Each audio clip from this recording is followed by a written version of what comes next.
Hello, hello. Megan Thompson here with Megan Thompson Coaching, and today we're speaking about the real reason why you just can't seem to get out on a vacation.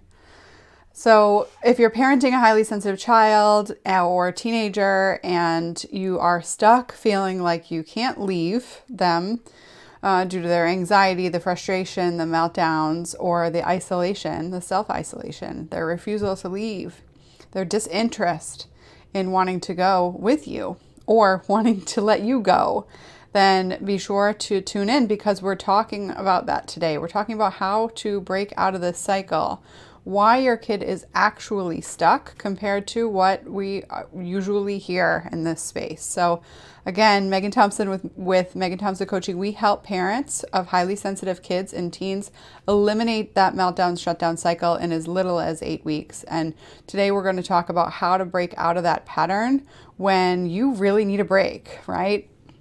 You've been dealing with homeschooling and isolation, and summer's here, and now is the time to break away from that frustration, that aggravation yourself. And you deserve it, right? All parents need that space from their kids to be able to rest, relax, and re-energize. And so this can be quite frustrating as a parent when you need a break, right? And there's a big difference between needing a break and white knuckling, holding down, needing a break, right? And if you're parenting a sensitive child or teen, you're stuck in that meltdown or shutdown cycle, then you're usually in the latter position, right? You're just waiting for your kid's bedtime to come around, waiting for your child or teenager to finally tell you that that they're not going to be around for, and you might even be counting down to screen time, because then you at least know that that you have some uninterrupted minutes of peace. And so when you're planning a vacation or trying to even plan a family vacation, we'll talk about them both today, it can be really, really frustrating. And resentment can creep up quickly when you're trying to break out of this pattern, because we'll focus first on the challenges for parents scheduling their own vacation, right? You might just want a weekend away with your spouse or co-parent or your friends, and just being able to decompress and support yourself in noticing that life doesn't revolve around your children. And stuck in that survival mode of that meltdown shutdown cycle, this can feel like a lifeline, but it also can feel very impossible parenting a sensitive child. So many of the clients that we work with and the parents that we talk to often will tell us that they haven't taken a vacation in years. And this is outside of a pandemic, right? I mean, we've been doing this for a lot longer than the pandemic's been going on. So I'm recognizing that this challenge you're having is not pandemic specific. It has nothing to do with that. It's got everything to do with the fact that your kid is highly sensitive and they're stuck. So let's talk about that, right? Let's talk about that, because when you're needing your child to give you a break, there's a pattern that we see that's pretty clear for parents to get stuck in. So I want to address this, right? And I want to look at it through the lens of considering it to be a fear factor, right? Your child is highly sensitive. They are stuck. They are worried, concerned, afraid of what's going to happen to them when you're gone, what might happen to you if you're gone. And that's just a couple of fears, right? I mean, your child could be moving a mile a minute and or not even sharing with you at all. What is driving their refusal of considering this option? Because for you as a parent, this can lead to wanting to either tell them that it's happening and they don't get a choice, right? Because you're an adult, you get to take your own time. Or, option B is to try to convince your kid that everything's going to be okay, and that you go down that rabbit hole of reassuring them that everything's fine and coming up with 600 different plans about their what ifs. What if the roof caves in? What if the house gets on fire? What if Nana doesn't know the password to my iPad? What if Nana forgets that I have a gymnastics at 4 o'clock on Tuesdays, right? That rabbit hole and those spins where you're telling your child every single answer to every single question. And then the other end of it, which is wanting option C, which is wanting to surprise your kid with that because you don't think they can handle the lead up to you taking time off, right? And so when you're stuck in this pattern and you see those three as your only options, it's really important that we're noticing that you're missing option 4. We're going to be talking about this, but I want to get clear that when you're focusing on options A, B, and C, and I know I'm switching from letters to numbers here, so I'll try to be, I'll try to be, what's the word, specific, or I'll try to follow the same pattern from now on. Consistent, that's the word. Then we're going to, if you're only focusing on the first 3 options, and it's important to notice that your thinking pattern as a parent is stuck in survival mode. Because those 3 things feel like your only option.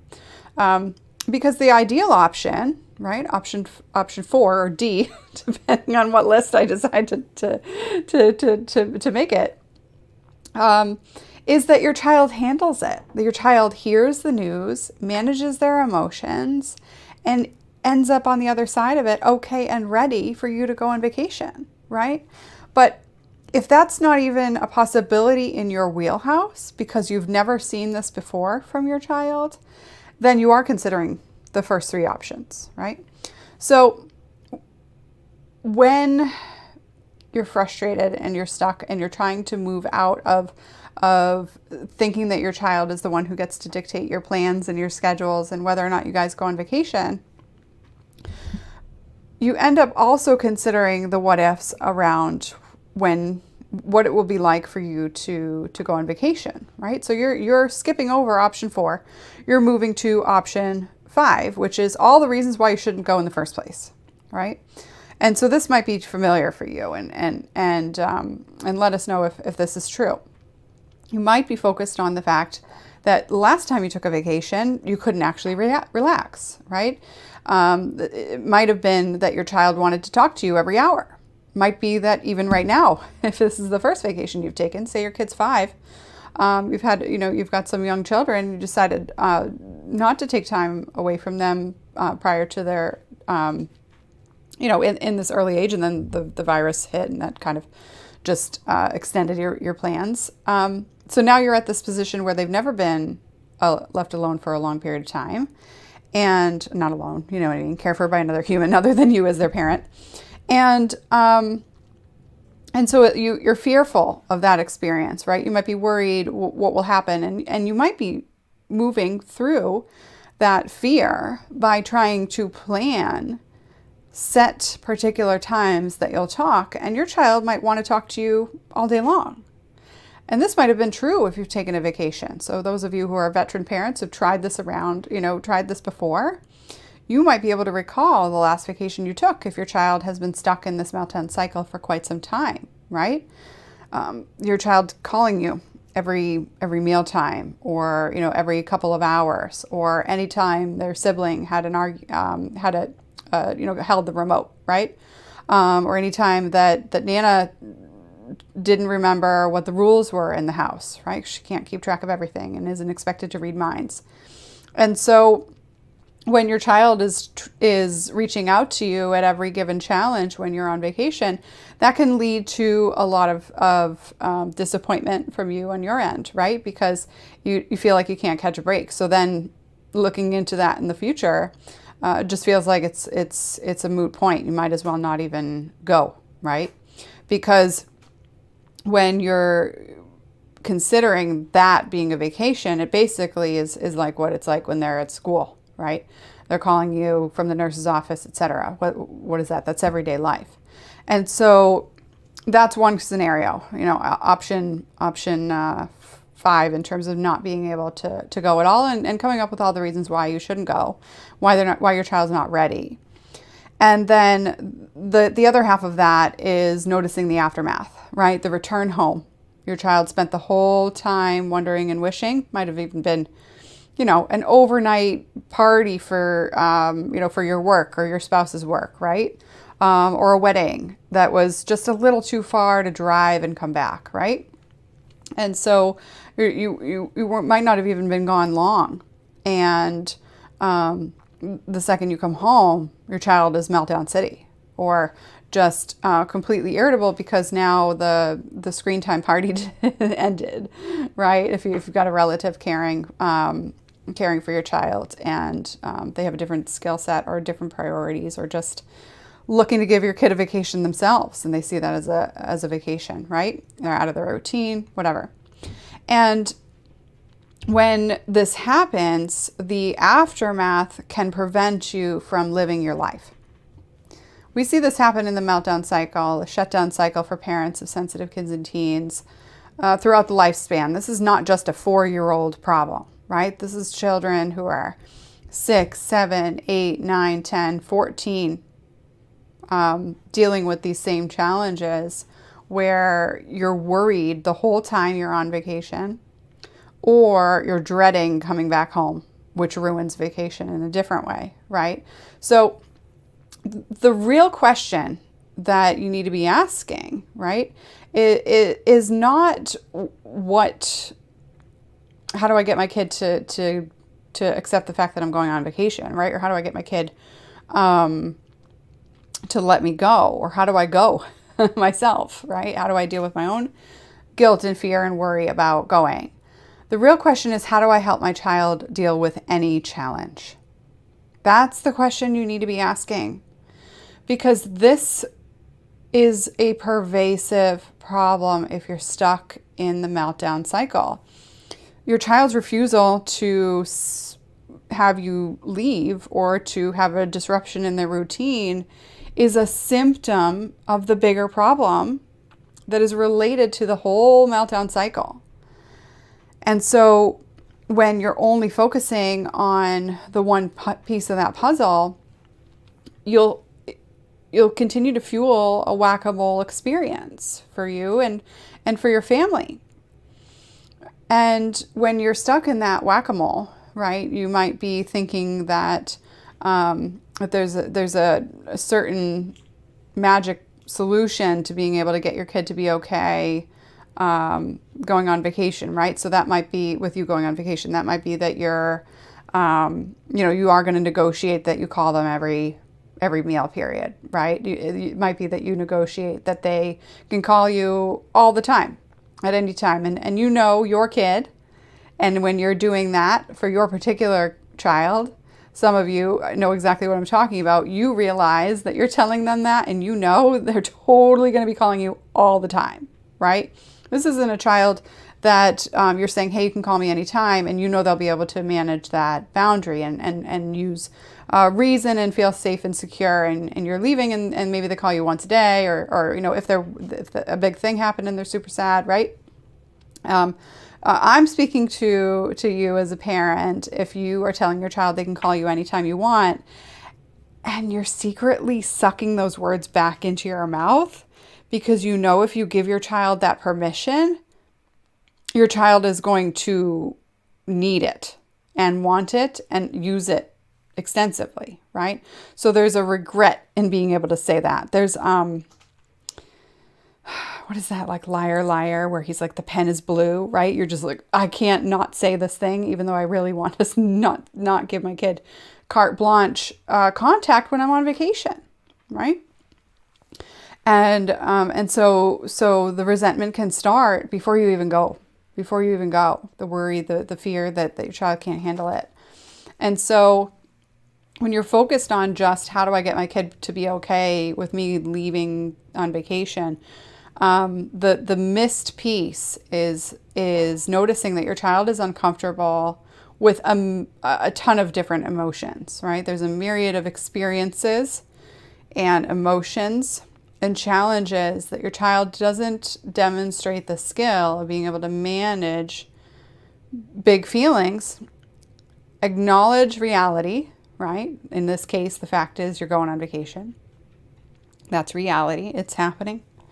And then deal with their emotions enough to move on.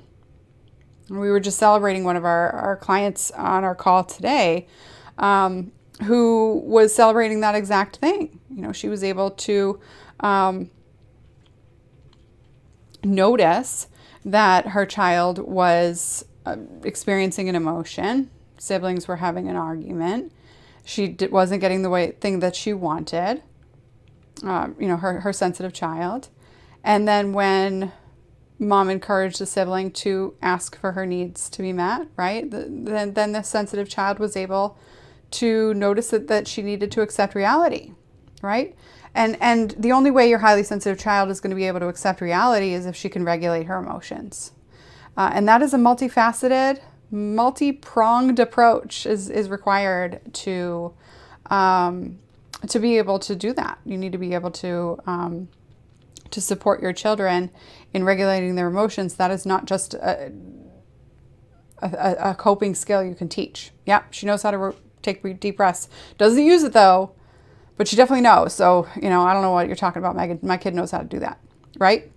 That's not true. If your kiddo can tell you what they're supposed to do, but can't use it at the height of their emotional intensity, then your child does not have the skill that they think is the right answer. And that's what they're doing. They're telling you the right answer, which is a logical experience, not an emotional experience. So what's going on, right? How do I break out of this? You need to really, I can't drill this home more, but I want to just call a couple of additional examples, right? Because if right now it's the fact that your kid can't go on vacation, the next week it might be that the camp counselor is different than the week before because you switched camps, right? The week after that might be that, your routine has fallen off and it's summertime and all of a sudden you realize your kid's watching way too much YouTube. And so you start pushing them outside. Not always physically, metaphorically, right? But just saying, hey, look, we need to focus on having more outside time, right? And if your child is melting down for any little thing or big thing that is a disruption in what they're expecting or what they hope to have happen, then that is an emotion regulation problem that is throughout their experience, that is not just related to vacations. So we want you to be able to notice that when you're only focusing on the problem at hand, that is a symptom of survival mode.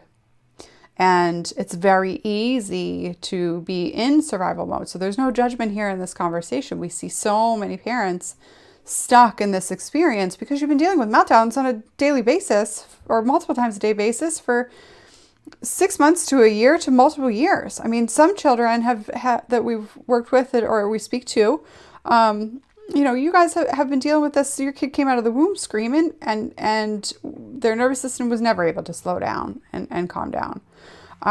We work with highly sensitive parents who have never been able to learn how to manage their emotions in a way that makes them feel like they can feel their feelings, right? So they just close them off, shut them down.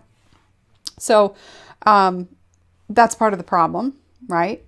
And it's also a symptom and a side effect of what happens if you don't address this now for yourself as a parent when you're highly sensitive or not, right? Like you might have somehow built that skill set, but if your kid is not demonstrating that skill set, you hear what I'm saying and you're nodding along and you're noticing that this is relevant for you, then it's important to keep listening because we're not just speaking about the problem at hand, right? So when we break that down, and I'm going to in a little bit, but what I want to do is also notice the fear factor and the deeper message for the other scenario, right? With where you want to take your kid on vacation, right? You want your kid to come with you.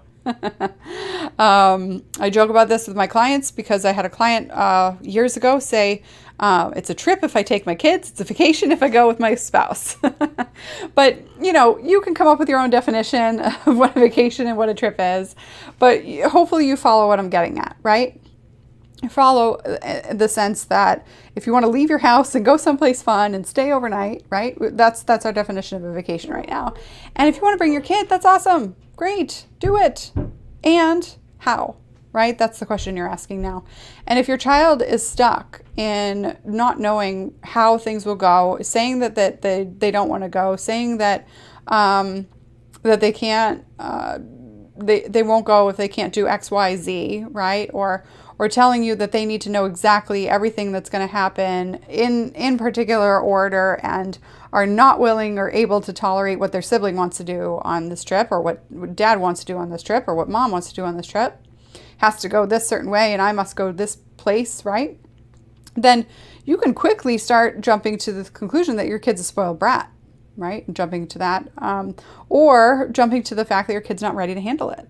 Those are two very common options. And you know that it's more the second option, right? Your child isn't demonstrating that they're ready to handle going on vacation, but that challenge puts you in a really big pickle, right? Because you want to go. You might have more than one kid. You might have a spouse. And you all deserve a vacation. The whole family does, including your highly sensitive child. And so then it's a matter of, do I take my kid when they don't have the skills to manage, and then we just hope and wish and pray and jump off the cliff expecting everything to go well? Or do we go knowing that it's going to be a disaster, but we're going to do it anyways because we don't want to buckle to our child's every whim, right? So again, we're looking at the either or experience that you might be having, because the middle is that your child notices they want certain things, notices what is available to them in reality, manages their emotions about it, and then compromises. That is the step-by-step process that your child is absolutely capable of experiencing. Even if your child has been told that they have a defiant disorder, or that they're oppositional, or that that they are impulsive, right? Even if other professionals have told you that your child has labels that don't fit your kid's personality trait, right? If you understand that your child feels big feelings, notices small details, processes all sorts of details on a daily basis at a deeper level, thinks about things more wisely, thinks about things, big concepts, and tries to understand big concepts that a typical, average child is not going to experience, right? Or even think or spend their time trying to filter out, trying to understand, right? And then is sensitive to small changes in their environment. As a result, they get overstimulated, right? They get overwhelmed. Things become too much. Your child feels like they are too much and the world is too much. And you start thinking that your child is too much, even though you don't want to, right? Even though you want to love being with them, in addition to loving them, right? And so if that's what's happening for you, then it's very likely that the step-by-step process of getting your child to consistently regulate their emotions has not been systematic for you. I want to talk about how important it is to manage and focus on teaching your child how to generalize these skills, how to use emotion regulation, management, and coping skills in a way that teaches them that they can use those skills in any situation. That's what I speak about related to systematically breaking out of these patterns, right? And so the first thing is that you need to be able to prevent those meltdowns, but you can't do it by walking on eggshells, right? I just explained all of the reasons and all the ways that you've been trying to prevent meltdowns in this particular example, right? This particular example of wanting to go on vacation, or your child coming with you or not, right? Preventing the meltdowns in a survival way looks like telling them they can have whatever they want, telling them that they can't have anything and they might as well suck it up, or, right, letting them have a full, wide berth of access to you when you're leaving the house, which sends the message that you're walking on eggshells, that you don't think that they can handle it. And that is an attempt to prevent the meltdowns, right? But it doesn't actually prevent the meltdowns. It continues the meltdowns because you're showing your child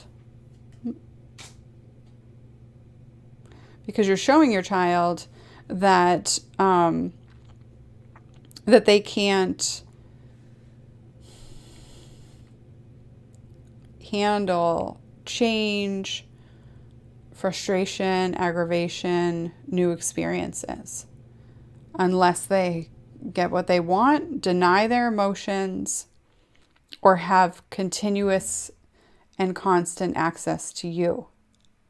And none of those solutions actually solves the problem that we're talking about here, right? The problem that we're talking about here is that your child doesn't know how to notice that their feelings are big and make them smaller.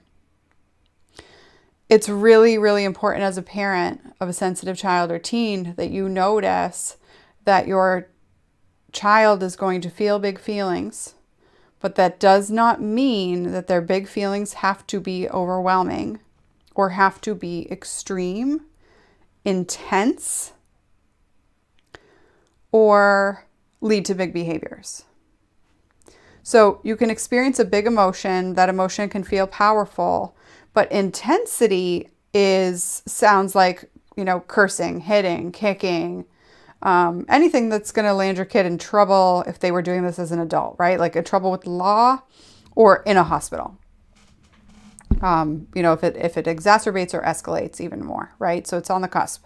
Maybe, you might be watching and your kiddo is pretty close there, hitting other people, in or outside the family, knocking siblings down, and that can lead to a hospital event just by nature of the fact that your kid, your highly sensitive kid is pushing a younger sibling down. And, like our client, Tony, whose 4-year-old was hauling off and hitting the baby. And, they have a fireplace in their house, right? Most parents do. So there's hard things in the house that a baby can hit if they fall down, right? And this is same thing for one of our other clients, 5-year-old, just throwing the heaviest thing in the house, right? 2-hour-long meltdowns. You're going to find a lot of heavy stuff to chuck. And so when we think about those challenges for young children, it's the same thing for older children. And 8-year-olds shaking banisters can actually break the banister, right? And that's a pretty serious thing. And we want to take that seriously, and we want to notice how to not just prevent them, but teach your child how to act skillfully, how to respond to events with coping skills, but also with behavioral knowledge of what's appropriate. And that requires a pretty clear, consistent strategy, right? Because when you don't have a strategy, then you're doing exactly what you're doing. You're asking the question, how do I get my kid to go on vacation when he doesn't want to go on vacation? But when you have a strategy, you're asking, how do I get my kid to regulate their emotions from a size 100 to a size 80? And then the next question is, how do I get my kid to regulate their emotions from a size 80 of intensity, 80% intensity, to a 60% intensity? So with a strategy, you end up asking different questions. And part of what we talk about in terms of the strategy that we teach, right? And if you're new, we'll just kind of cover this first and foremost, identifying how you're getting in the way, right? We just spent the whole, half hour talking about that part, right? What you see your child is capable of is a direct impact in what your child can do. And then the next piece is identifying how to help your child regulate their emotions, understanding emotions, and communicating that playfully and teaching playfully so that you eliminate shame. Because highly sensitive kids without skills are more prone to experiencing shame, and that keeps you stuck. So you can't be using shame-based parenting like timeouts and sticker charts and corporal punishment or other means of shame-based parenting, like removing toys arbitrarily, or grounding your kid or your teenager, etc. Because all of those strategies are shame-based. So when your child is stuck in shame that's not allowing them to grow, and then you use shame to teach them how to grow, that doesn't work, right? So you can't be doing that. You gotta end the shame spiral, right? And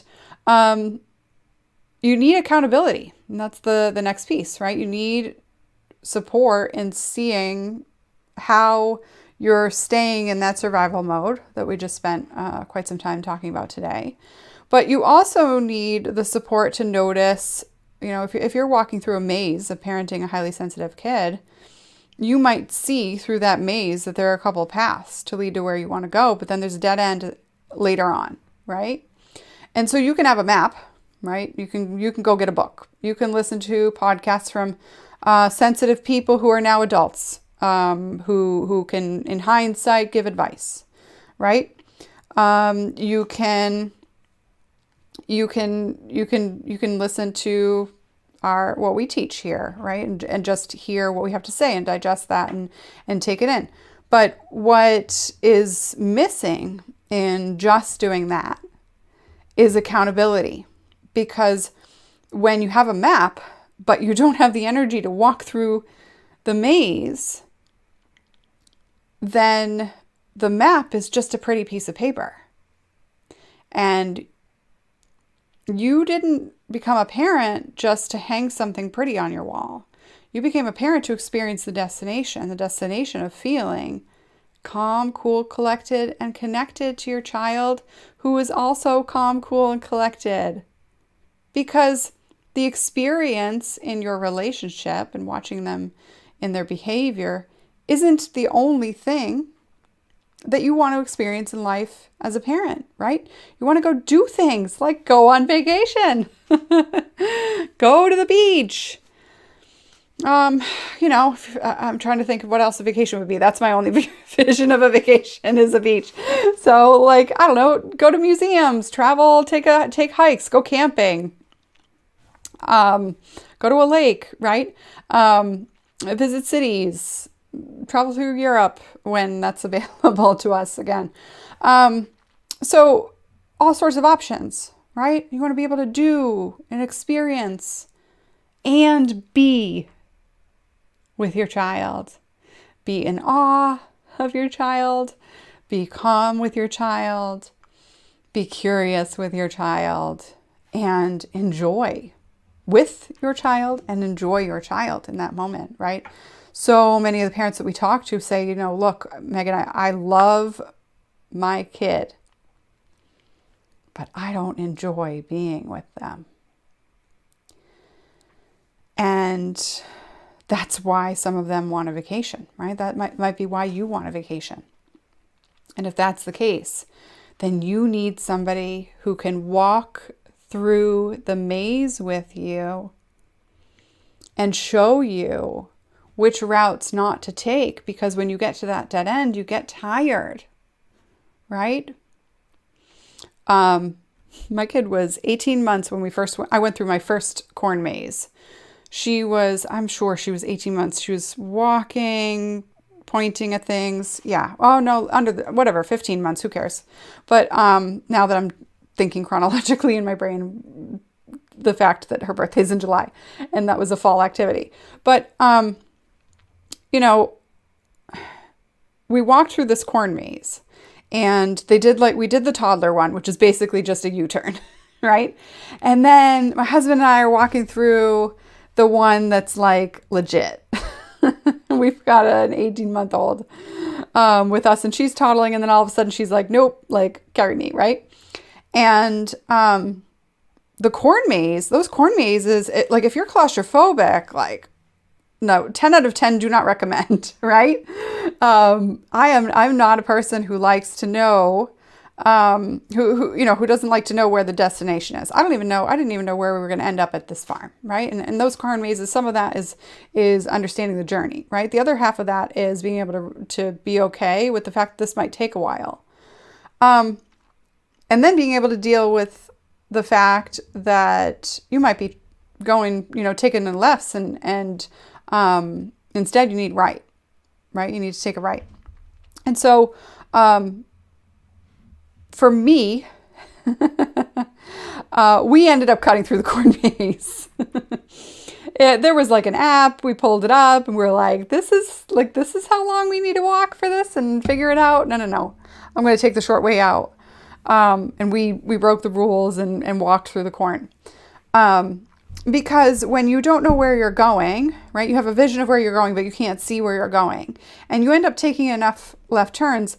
And, in my case, you've got a 15-month-old or a child whose big behaviors lead them to respond in a way that is similar to a tantruming toddler, right? Those meltdowns are big and bold and intense, and your child feels out of control, and that breaks your heart.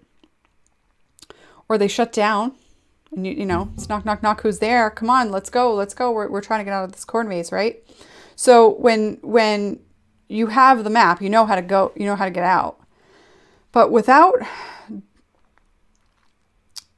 support and the understanding of an expert who's walked hundreds of people through this type of maze, this exact maze, right? Regardless of the kid, there's the same maze. Like the path is the same. And you end up feeling challenged with feeling like for you, you won't know how to get to the end, right? And so there's a high likelihood you're going to experience the urge to get the heck out of there. You're going to want to leave that corn maze by going on vacation, right? Let me just not even deal with the journey of teaching my child how to manage their emotions safely and mature at a developmentally appropriate level, because I don't know how to get out of this corn maze. I don't know how to get out of here. So your brain is going to want to take the easy way out, like I did when she was 15 months. And, I don't know, I'm guessing nap time was imminent, right? So you could do that, right? That's the pattern that you're in. You can definitely do that. Or you could work with somebody who knows exactly what to do, who knows where the left turns are that you don't need to take, who can help you stay focused on taking the right turns, even though they're hard, right? And who can support you in understanding that it takes specific disciplined focus on staying on that path, right? Because you might pass a family whose kid is skipping to the left. And you might see a bunch of families go left. But your map tells you need to go right.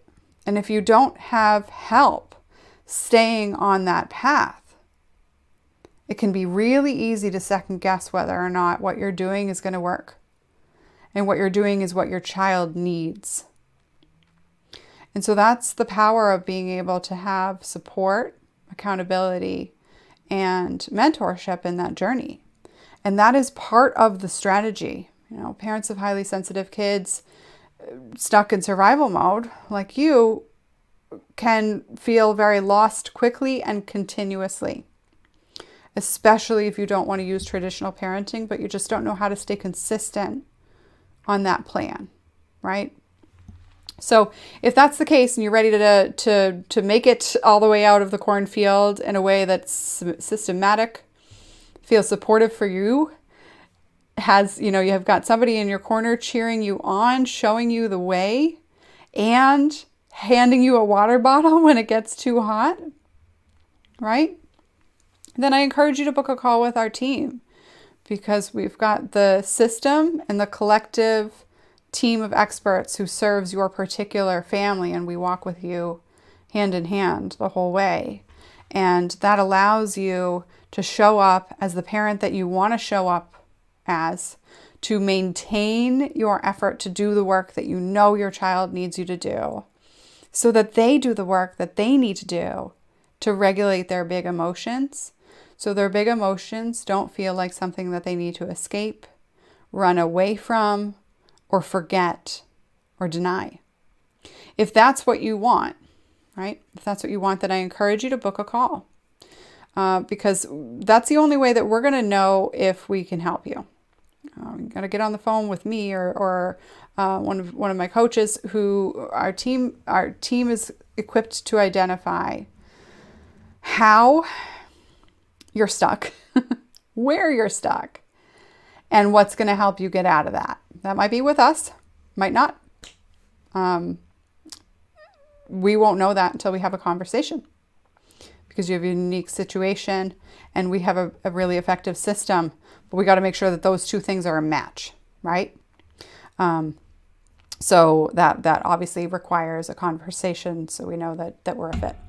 And head on over to meganthompsoncoaching.com/talk if you're parenting a sensitive child, ages 8th grade and under. And if you're parenting a high schooler, then head on over to meganthompsoncoaching.com/teen talk, because we will help you end that shutdown, refusal, self-isolation struggle that you're having with your sensitive teenager. All right, guys, have a wonderful day. It was lovely speaking with you, and I'll talk to you soon.